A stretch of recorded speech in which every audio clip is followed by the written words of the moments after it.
Well, the American public has got a great propensity to fall in love with persona rather than real people. The real Reagan wasn't perceived by most people.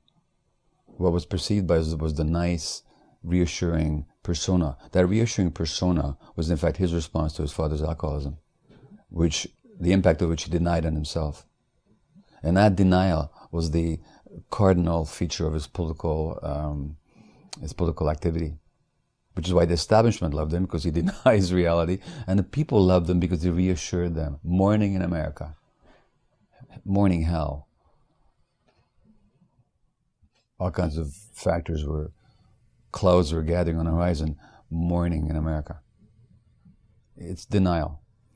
And Oliver, if you might recall, Oliver Sacks in The Man Who Mistook His Wife for a Hat tells a very interesting anecdote about Reagan. He's working with aphasiacs.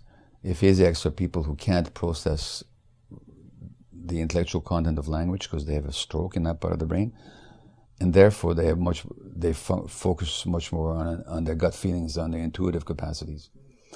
So Sacks, the neurologist, the author, walks into this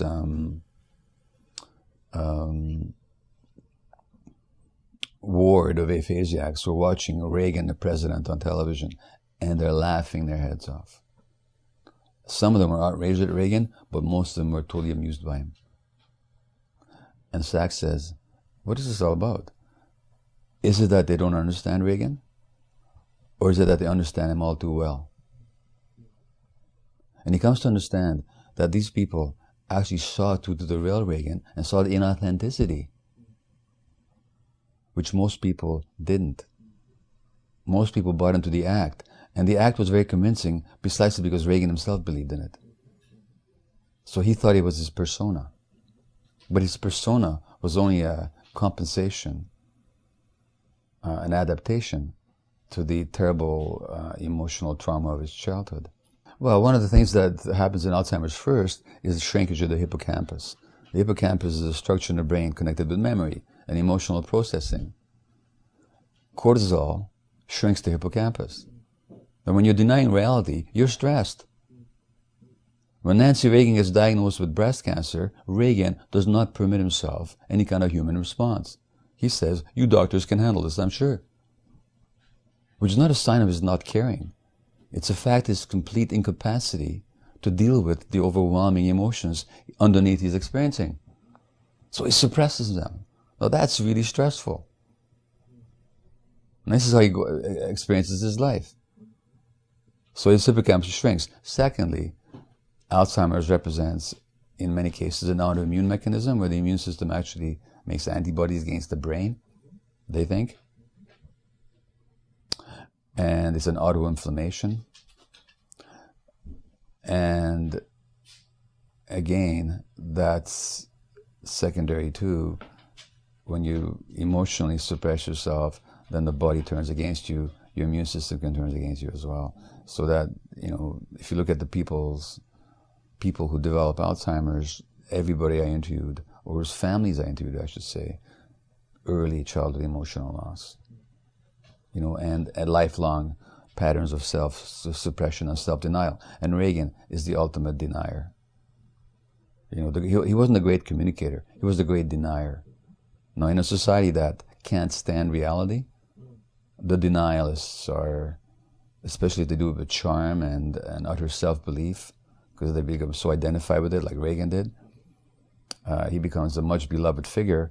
And then you have this contradiction where these fiscal conservatives who rail about the deficit will not look at the fact that under Reagan the deficit went way up.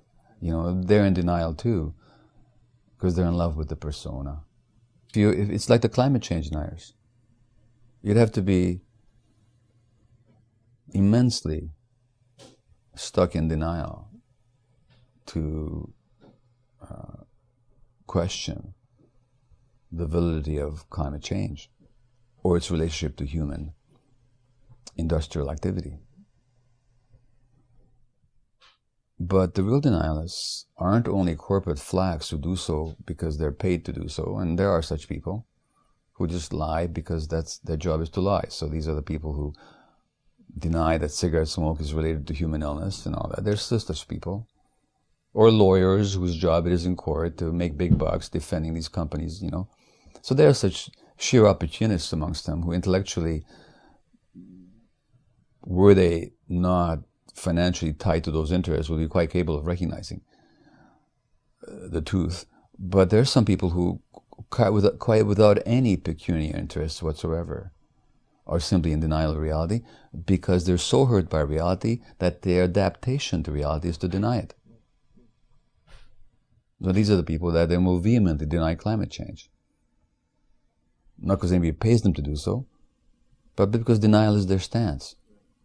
And denial is their stance because, to go back to our common theme here, denial of reality was their adaptation to their own trauma.